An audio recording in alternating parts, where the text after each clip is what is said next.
पटना के Shri Krishna memorial hall में नेता प्रतिपक्ष तेजस्वी यादव नाई अधिकार महासम्मेलन में कर्पूरी ठाकुर को भावुक तरीके से याद कर रहे हैं। के जो नेता रहे स्वर्गीय कर्पूरी ठाकुर जी रहे। आपको पिताजी, हम तो बहुत छोटे थे जब उनका देहांत हुआ, लेकिन हमको पिताजी कई बार मेरी माता कर्पूरी ठाकुर जी के बारे में बताया। पूरा पिछड़ा समाज, अति पिछड़ा समाज, दलित, बहुसंख्यक लोग, सब लोग अपना नेता कर्पूरी ठाकुर जी को मानते। जो उन्होंने लड़ाई लड़ी पिछड़ों के लिए, दलितों के, जो संघर्ष किया, जो आरक्षण सबसे पहली बार अगर बढ़ाने का काम किया तो वो हम सब लोगों के नेता रहे स्वर्गीय कर्पूरी ठाकुर जी। बिहार विधानसभा चुनाव को लेकर अति पिछड़ा वोट जो कि 36% है, नेता प्रतिपक्ष हर हाल में अपने पाले में करना चाहते हैं। नाई समाज इसी अति पिछड़ा समुदाय से आते हैं। नीतीश कुमार ने बिहार में 116 जातियों का अति पिछड़ा वर्ग बनाया था जो कि नीतीश कुमार को वोट करता था, लेकिन इस बार बदले परिस्थिति में तेजस्वी यादव हर हाल में इसे अपने पाले में करने के लिए कोई भी कसर छोड़ना नहीं चाहते। यही कारण है कि कुछ अपवाद को छोड़कर इस बार चुनाव को देखते हुए सिर्फ अति पिछड़ा का ही सम्मेलन हुआ है। लेकिन तेजस्वी यादव कर्पूरी ठाकुर का नाम तो लेते हैं, लेकिन वह यह बताना भूल जाते हैं कि कर्पूरी ठाकुर ने अपने जीते जी कभी अपने पुत्र रामनाथ ठाकुर को टिकट नहीं दिया था। लेकिन इस बात को बताने का उनमें नैतिक साहस है क्या? पे खड़ा होकर के बोल रहे हैं तो वो कर्पूरी जी के भगवान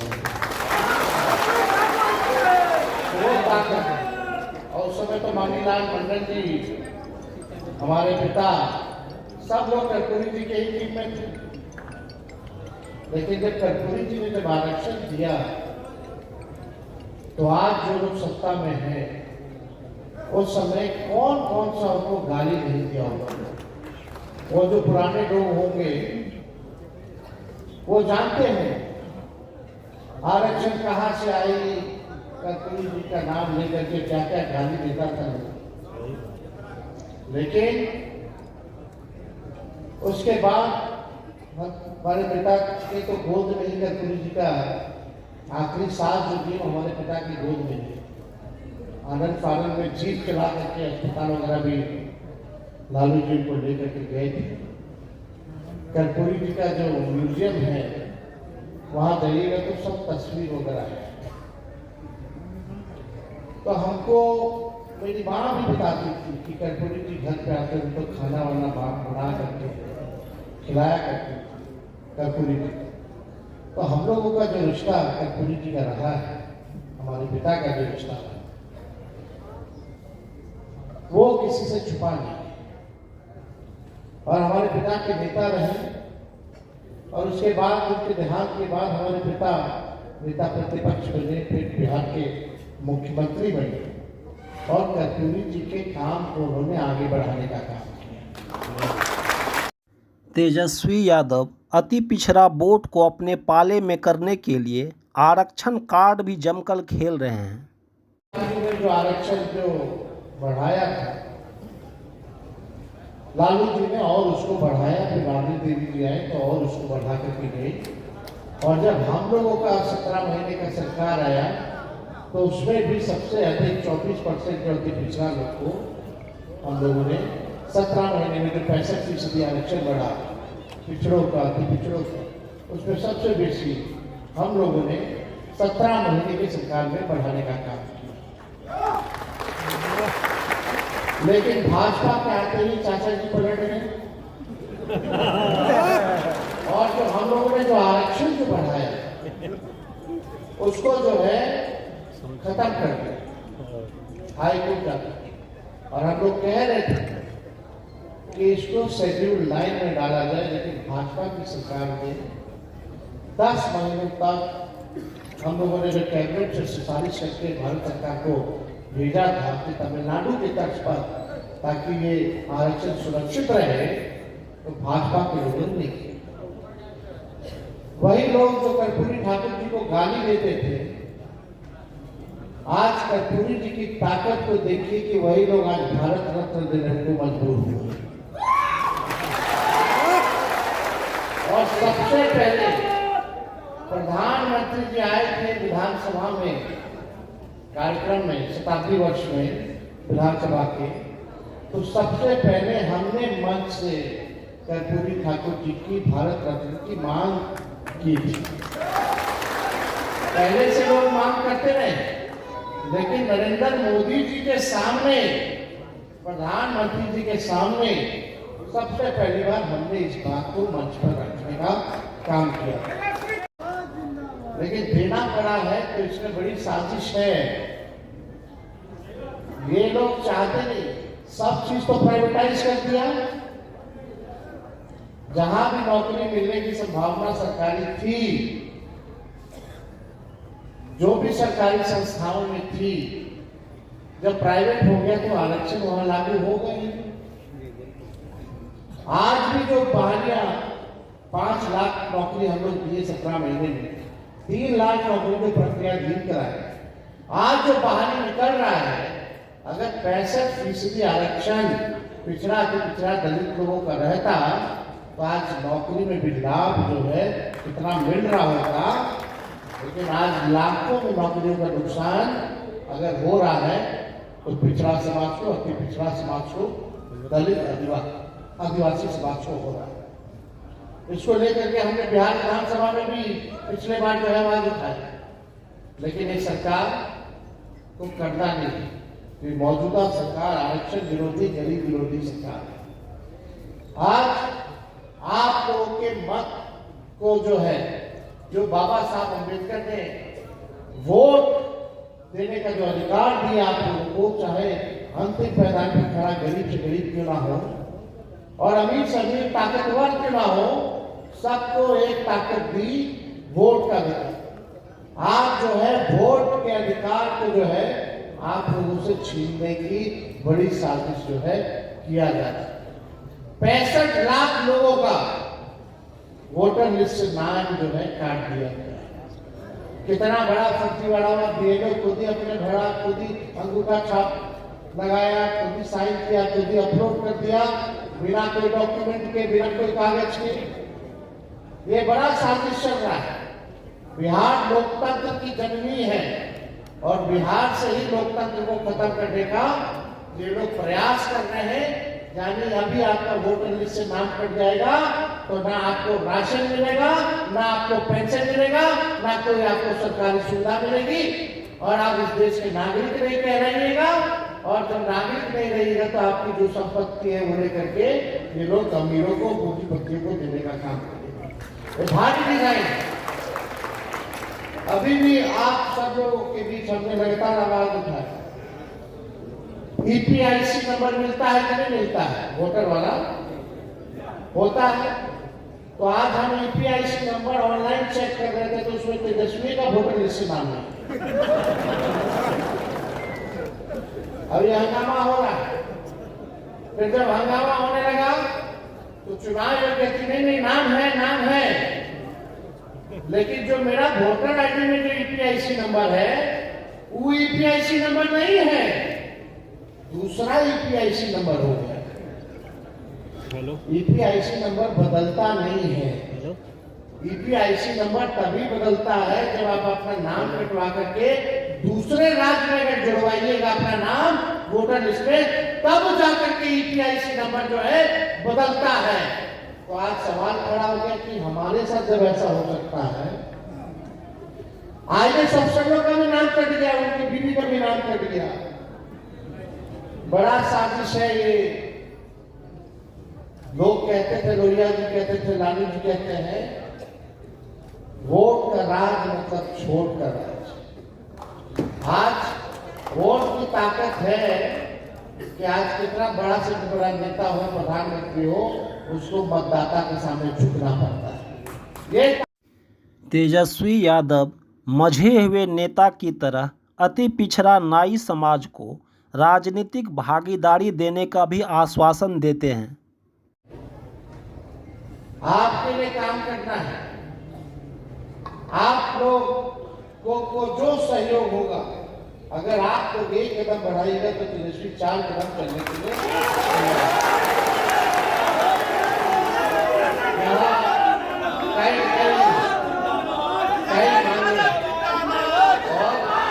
आप लोग अपनी चिंता छोड़ के राजनीति में भागीदारी की जहां तक बात आएगी तो उसका टेंशन अब आप लोगों को लेने की जरूरत है। अब हम उस टेंशन को पूरा करने का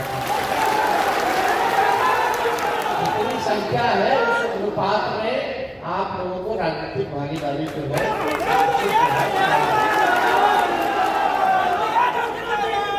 और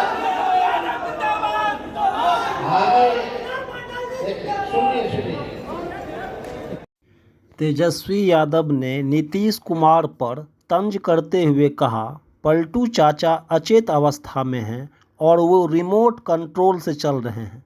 साथ ही तेजस्वी यादव ने वर्तमान बिहार सरकार को नकलची सरकार कहा। उन्होंने कहा, महागठबंधन जो भी घोषणा करती है सरकार उसकी नकल करती है।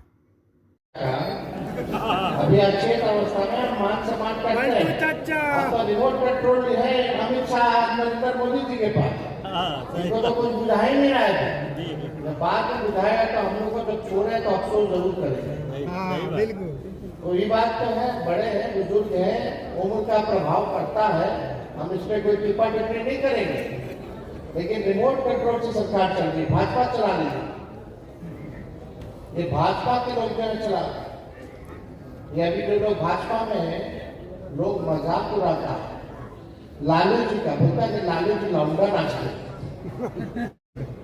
ये हम लोगों की संस्कृति रही है। भिखारी ठाकुर जी का अपमान कर रहे हैं लोग, और इसी संस्कृति को, सभ्यता को लालू जी ने गांव देहात में पहले एंटरटेनमेंट में ही नहीं चलता था। और शेक्सपियर है तो भोजपुरी के तो हाउस में जब सवाल पूछा गया तो सब लोग चुप हो गए। अब बोले देखो भिखारी ठाकुर जी को अपमान कर रहे हो।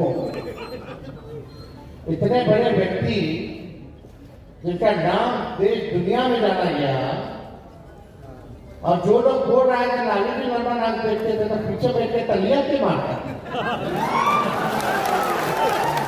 कौन लोग थे? तो खैर छोड़िए, सब लोग आप लोग तो जन्मे ना करते, किसी से कुछ छुपा तो इसमें हम ज्यादा टिप्पा टिप्पणी घंटा पूरी लोग नहीं कर सकते। लेकिन ये सरकार जो है नकलची सरकार है। तेजस्वी बोला कि 1500 रुपया पेंशन बढ़ाएंगे तो बोलता सरकारी 1100 हम कर देंगे। हाँ बोले 200 यूनिट फ्री में बिजली देंगे तो सरकार बोलता 125 यूनिट फ्री में हम बोले युवा आयोग बनाएंगे तो वो बोलता हम भी युवा आयोग बनाएंगे। हम बोले हैं माई बहन मान योजना लाएंगे, हर महीने गरीब महिला बहनों माताओं के खाते में 2500 रुपया प्रति माह डालेंगे। देखिए आने वाले समय में इसका भी नकल अपना इन लोगों के पास कुछ नहीं। हमने नौकरी दिया 5 लाख, 10 में बोलते थे, 20 में बोलते थे ना कि 10 लाख नौकरी देंगे, लेकिन 17 महीने उप मुख्यमंत्री होकर के 5 लाख नौकरी हम लोग दिए बिना पेपर लीक किए। हम लोगों ने जो कहा वो किया, जातीय कार्यक्रम कराई, आरक्षण बढ़ाया, IT policy, tourism policy, sports policy बनाया, 50,000 करोड़ का निवेश एमओयू साइन कराने का काम किए। 700 डॉक्टर को बर्खास्त किए, 1 साल रुपए मांगते जो आते रहते अस्पताल, महंगाई पटाई सब काम हम लोग शुरू करवा रहे थे। 200 दवा जहां मुफ्त मिलता था उसको 600 करने का काम किए, 600 दवा। तो काम तो जो हुआ हम लोगों ने 17 महीने में किया। तेजस्वी की उम्र भले ही कच्ची हो सकती है लेकिन जुबान पक्की है। और यहाँ मोदी जी को देख लीजिए, बोलते रहा कि चीनी मिल चालू कराएंगे। अब तक 11 साल हो गया प्रधानमंत्री हुए, एक को चीनी मिल चालू करा पाए। लेकिन तेजस्वी 17 महीने उप मुख्यमंत्री था तो रीगा सीतामढ़ी का चीनी मिल चालू कराने का काम हम लोग तो काम करते हैं। और हम लोग नए सोच के नया बिहार बनाना है। अब कितना दिन तक जो है 20 साल से लोगों को मौका दीजिए, कितना दिन देंगे? जब बदलाव का समय है, खेत में भी अगर एक ब्रांड का बीज रोपिएगा खेत में 20 साल तक तो बंजर हो जाएगा, फसल भी अच्छी नहीं आएगी। अब समय है खेत में नए ब्रांड का बीज रोपने का, ताकि फसल भी अच्छा हो और आने वाले नस्लों का भविष्य भी बेहतर हो। लेकिन एक बात स्पष्ट है कि बिहार में पिछले 35 वर्षों से तथाकथित दलितों के रहनुमा सरकार में है, फिर भी नीति आयोग के अनुसार हर दूसरा बिहारी गरीब है। अनुसूचित जाति में 42% लोग गरीब हैं। अनुसूचित जनजाति में 42.70% लोग गरीब हैं। अति पिछड़ा में 33.6% लोग गरीब हैं। पिछड़ा वर्ग में 33.16% लोग गरीब हैं। 63,840 परिवार के पास छत नहीं है और 39 लाख परिवार झोपड़ी में रहती है। तो सवाल है, नीतीश कुमार के साथ साथ राजद और तेजस्वी यादव इसके लिए कितने जिम्मेदार हैं? गोली चल रहा है, रेप हो रहा है, भ्रष्टाचार हो रहा है, थाना ब्लॉक चले जाए बिना घूस दिए हुए कोई काम हो रहा तो बता। लोग पलायन कर रहा है, सबसे ज्यादा गरीब बिहार पूरे देश में, सबसे ज्यादा बेरोजगारी बिहार में, सबसे ज्यादा पलायन यहाँ, शिक्षा चिकित्सा के मामले में सबसे पिछड़ती। आप देखिए ना कारखाना खुला, ना चीनी मिल खुला, ना इंडस्ट्री आया, ना आईटी की व्यवस्था कराई गई। अभी भी पढ़ाई के लिए लोग बाहर जा रहे हैं, अभी भी दवाई के लिए लोग बाहर जा रहे हैं और कमाई के लिए लोग बाहर जा रहे हैं। कोई आप लोगों के 20 साल तक इन लोगों ने व्यवस्था नहीं करी। हम बस चाहते हैं कि हम उसको सबको साथ लेकर चलना है, 14 करोड़ बिहारियों को साथ लेकर के चलना है। और मेरा मानना है जब तक गरीबी नहीं हटेगी, जब तक बेरोजगारी नहीं हटेगी, तब तक गरीबी नहीं हटेगी। रोजगार मिलेगा, लोग आत्मनिर्भर रहेंगे। हम लोगों ने सरकारी नौकरी तो दिया, रोजगार के भी कई अवसर हम लोग दिलाने का काम करेंगे। एग्रो बेस्ड इंडस्ट्री रख सकता है, यहाँ फूड प्रोसेसिंग यूनिट रख सकता है, आईटी के लिए किया जा सकता है। हमने घोषणा किया है कि एजुकेशनल सिटी बनाया जाएगा 2000 एकड़ में, ताकि लोगों को बाहर जाना रहा। एक अलग से सिटी बना दिया जाएगा पढ़ाई लिखाई के लिए, ताकि पूरा लोगों को कोटा ना भेजना पड़े, बाहर ना भेजना पड़े। ऐसी व्यवस्था हम लोग कराएंगे। अब ज्यादा हम बोल दिए, इतना ही लोग नकल कर लिया मेरा, क्या बोले जब नोटिफिकेशन हो जाए तब हम बताएंगे हम क्या। अभी हम 2% नहीं बोले, अभी अच्छा परमाणु बम सब रखा हुआ, लेकिन अभी बोल देंगे तो फिर लोग फिर नकल कर देगा, बोलेगा देखो हम रखिए तो रस्तवा क्या दिखा रहा है। और जब हम बोले थे कि सरकार को नाक रगड़वा करके भी ये काम करवाना पड़ेगा तो तेजस्वी करवाएगा, आज उस सरकार को काम करना पड़ रहा है जो तेजस्वी कह रहे हैं। तो हम देश कला बोर्ड का गठन हो, अभी हम बोल देते हैं कि भाई हम आएंगे तो निश्चित रूप से ही होगा।